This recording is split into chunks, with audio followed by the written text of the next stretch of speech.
எடுத்துக்காட்டு 1.1 பற்றி பார்க்கலாம். கொஸ்டின் என்ன கேட்டிருக்காங்கன்னா, எண்கோட்டினை பயன்படுத்தி கீழ்காணும் முழுக்களின் கூடுதல் காண்கன்னு சொல்லி கேட்டிருக்காங்க. நம்ம இந்த கணக்கு பார்க்கறதுக்கு முன்னாடி ஒரு 3 விஷயம் மட்டும் நல்லா ஸ்ட்ராங்காக இருக்கணும். எதுனா நம்பர்ஸ் 1, 2, 3, 4, 5ன்னு அப்படியே நம்ம 6, 7ன்னு எழுதிட்டு போயிட்டே இருப்போம்ல. இந்த நம்பர்ஸ்லாம் நம்ம என்னன்னு சொல்லி கால் பண்ணுவோன்னா இயல் எண்கள்னு சொல்லுவோம். ஓகேங்களா? இது வந்து நம்ம கேபிட்டல் லெட்டர் என் யூஸ் பண்ணி மென்ஷன் பண்ணுவோம். இயல் எண்களில் வந்து ஜீரோவோ இல்லைனா நெகட்டிவ் நம்பர்ஸோ வராது. ஸோ எப்போவுமே இயல் எண்களோ இல்லைனா கேபிட்டல் லெட்டர் என்னன்னு சொல்லி பார்க்கும்போது நமக்கு வந்து ஞாபகத்துக்கு வந்து என்னென்னா 1, 2, 3 இதுலேருந்து வர நம்பர்ஸ் தான் நமக்கு ஞாபகத்துக்கு வரணும். அதுமாரி இந்த இயல் எண்கள் கூட நம்ம எக்ஸ்ட்ரா ஜீரோ மட்டும் ஆட் பண்ணோம்னா இந்த நம்பர்ஸை நம்ம என்னன்னு சொல்லி கால் பண்ணோம்னா முழு எண்கள் சொல்லுவோம். அது கேபிட்டல் லெட்டர் டபிள்யூலன்னு சொல்லுவோம். முழு எண்களில் வந்து ஜீரோ மட்டும்தான் எக்ஸ்ட்ரா வரும். நெகட்டிவ் நம்பர்ஸ் வரவே செய்யாது. அதுக்கப்புறம் இந்த முழு எண்கள் கூட நம்ம நெகட்டிவ் நம்பர்ஸையும் ஆட் பண்ணோம்னா -4, -3, -2 அப்படி நம்பர்ஸ் வந்துச்சுன்னா இதை நம்ம வந்து முழுக்கள்னு சொல்லுவோம். இதை நம்ம கேபிட்டல் லெட்டர் இசட்லுன்னு சொல்லுவோம். ஸோ இந்த 3மே ரொம்ப முக்கியம். இதை நல்லா ஞாபகம் வச்சுக்கோங்க. இங்கே முழு எண்களும் முழுக்களும் குழப்பம் ஈஸியாக. இந்த நேம் கன்ஃபியூஷன் மட்டும் ஆயிடாமல் நல்லா கொஞ்சம் ஸ்ட்ராங்காக வச்சுக்கோங்க. அடுத்து நமக்கு ஒரு என்கோடு பற்றி தெரியும். ஒரு என்கோடில் வந்து எப்போவுமே ஜீரோலாம் சென்டராக இருக்கும். அந்த ஜீரோவுக்கு வலது பக்கத்தில் உள்ளதெல்லாம் வந்து பாசிட்டிவ் நம்பர்ஸ் இருக்கும். இல்லைனா வந்து தமிழில் மிகை எண்கள்னு சொல்லுவோம். அதுமாதிரி அந்த ஜீரோவுக்கு இடது பக்கத்தில் உள்ளதெல்லாம் நெகட்டிவ் நம்பர்ஸ் இருக்கும். தமிழில் குறை எண்கள்னு சொல்லுவாங்க.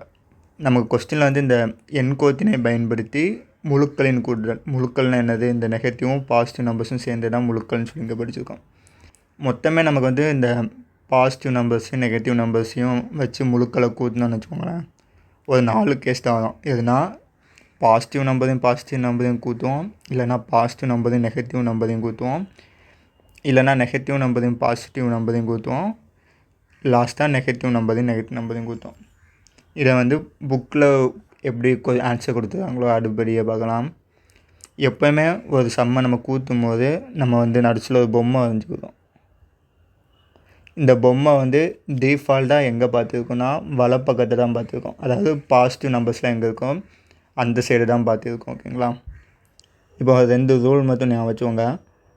பாசிட்டிவ் நம்பர்னால் அந்த பொம்மை வந்து எந்த சைடு பார்த்து நிற்குதோ அந்த சைடு மூவ் பண்ணணும். ஓகேங்களா?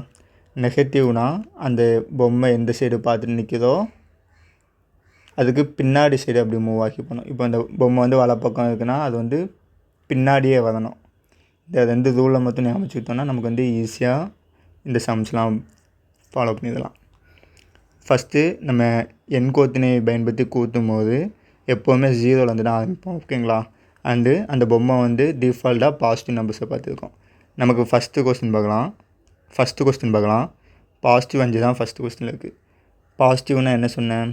பொம்மை எந்த பக்கம் பார்த்து நிற்கும் அந்த பக்கம் அப்படி மூவ் ஆகி போகலான்னு சொல்லிட்டு. ஸோ அப்போ நம்ம வந்து 5 பாயிண்ட் மூவ் ஆகி போவோம். 1, 2, 3, 4, 5. அடுத்து ப்ளஸ் தான் இருக்குது. அடுத்து பாசிட்டிவ் 2. பாசிட்டிவ்னால் பொம்மை மறுபடியும் இந்த சைடை பார்த்து நிற்கி 1, 2. ஸோ நமக்கு இந்த கொஸ்டினுக்கான ஆன்சர் வந்து 7 கிடைக்கும். அடுத்து 2வது கொஸ்டின் பார்ப்போம். 5 கூட்டல் நெகட்டிவ் 2ன்னு சொல்லியிருக்காங்க. ஃபஸ்ட்டு டிஃபால்ட்டாக அந்த பொம்மை வந்து ஜீரோவில் வந்து பாசிட்டிவ் நம்பர்ஸை பார்த்துருக்கு. நம்ம ஃபஸ்ட் வந்து ப்ளஸ் பாசிட்டிவ் 5 இருக்கிறதுனால நம்ம வந்து முன்னாடி 5 பாயிண்ட் போயிடலாம். 1, 2, 3, 4, 5. அடுத்து பார்த்திங்கன்னா நெகட்டிவ் 2 இருக்குது. நெகட்டிவ்னு என்ன சொன்னோம்? பொம்மை வந்து பின்னாடி நோக்கி வரணும். இப்போ வந்து வலப்பக்கத்தை பார்த்து நிற்கிறதுனால பின்னாடி நோக்கி வரும்போது 4, 3. ஸோ நம்ம வந்து 3ல் வந்து நிற்போம். இதுதான் இந்த கொஸ்டினுக்கான ஆன்சர். அடுத்து 3வது சம் பார்க்கலாம். -5 கூட்டல் 2. ஃபஸ்ட்டு நம்ம எப்பவும் போல் ஜீரோவில் வந்து ஸ்டார்ட் பண்ணுவோம். நெகட்டிவ்னு என்ன சொல்லியிருக்கோம்? பொம்மை எந்த சைடு நிற்குதோ அதுக்கு பின்னாடி நிற்க போவோம். இப்போ வந்து பொம்மை வந்து பாசிட்டிவ் சைடை பார்த்துட்டு நிற்கிது. ஸோ நம்ம அப்படி பின்னாடி 1, 2, 3, 4, 5ன்னு சொல்லிட்டு போகலாம். இப்போ நம்ம -5ல் இருக்கோம். அடுத்து +2. ப்ளஸ் தான் என்ன சொல்லியிருக்கோம்? பொம்மை எந்த சைடு பார்த்துட்டு நிற்குதோ அந்த சைடு 2 பாயிண்ட் போகணும். இப்போ நான் அந்த பொம்மை எங்கே நிற்குன்னா இங்கே நிற்கும் பாசிட்டிவ் நம்பர்ஸை பார்த்துட்டு. ஸோ 1, 2 பார்த்தோன்னா நம்ம வந்து -3 வந்து நிற்போம். ஸோ இந்த கொஸ்டினுக்கான ஆன்சர் -3. அது லாஸ்ட் கொஸ்டின் பார்க்கலாம். எப்பவும் போல் 0ல் வந்து ஸ்டார்ட் பண்ணுவோம். 0ல் அந்த பொம்மை வந்து பாசிட்டிவ் நம்பர்ஸை பார்த்துட்டு இருக்கோம். -5 நெகட்டிவ்னா பொம்மை எந்த பக்கம் பார்த்துட்டு இருக்கோ அதுக்கு ஆப்போசிட், அதாவது பின்னாடி நோக்கி போகணும். ஸோ இங்கே 5 இருக்கிறதுனால 1 2 3 4 5 -5 நிற்கும் இப்போ பொம்மை. அடுத்தும் நெகட்டிவ் தான் இருக்குது. ஸோ அகெயின் நம்ம வந்து பின்னாடி 2 பாயிண்ட் போனோம்னா நம்ம வந்து -7ல் வந்து நிற்போம். ஸோ இந்த கொஸ்டினுக்கான ஆன்சர் 7. இந்த 4 டைப் ப்ராப்ளம் தான் நம்மளால் வந்து முழுக்களின் கூடுதலில் வந்து பார்க்க முடியும். நமக்கு ஃபஸ்ட்டு சம் என்ன கேட்டாங்கன்னா 10 கூட்டல் -15. 10 கூட்டல் -15 பார்த்திங்கன்னா 2வது சம்மில் உள்ள மாடல் மாதிரியே இருக்குது.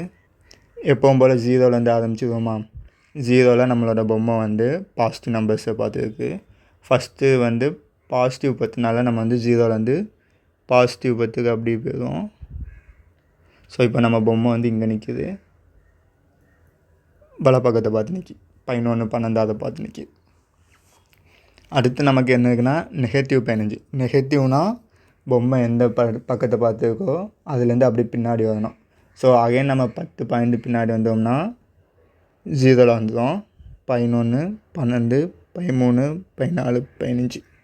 ஸோ நமக்கு இந்த கொஸ்டினுக்கான ஆன்சர் வந்து -5. இப்படி தான் நம்ம வந்து என்கோடை பயன்படுத்தி 2 நம்பர்ஸ் வந்து கூட்டணும். அடுத்து 2வது கணக்கு பார்ப்போம். -7 கூட்டல் -9. எப்பவும் போல் நம்ம பொம்மை வந்து 0ல் பக்கத்தை பார்த்துருக்கு, அதாவது பாசிட்டிவ் நம்பர்ஸை பார்த்துருக்கு. ஃபஸ்ட் நமக்கு -7க்குனால நம்ம வந்து பின்னாடி போனோம். பின்னாடி 7 பாயிண்ட்ஸ் போயிடும். மறுபடியும் நமக்கு வந்து நெகட்டிவ் தான் இருக்குது. ஸோ இங்கே வந்து எனக்கு இடம் இல்லை. நம்ம அகைன் வந்து 1 2 9 பாயிண்ட் பின்னாடி போனோம்னா நம்ம நம்பர் என்கோடில் வந்து -16 போய் நிற்போம். ஸோ இந்த கொஸ்டினுக்கான ஆன்சர் -16. இப்படி தான் ஒரு என்கோடினை யூஸ் பண்ணி வந்து முழுக்கள் எல்லாம் கூட்டணும். இந்த எடுத்துக்காட்டு சம்மை வச்சு நம்மளால் பயிற்சி 1.1 உள்ள 3வது சம்மில் ஃபஸ்ட்டு சம்மும் 2வது சம்மும் சால்வ் பண்ண முடியும். இந்த 2ஐயும் நம்ம மேலே படித்த கான்செப்டை யூஸ் பண்ணி சால்வ் பண்ணி பாருங்கள்.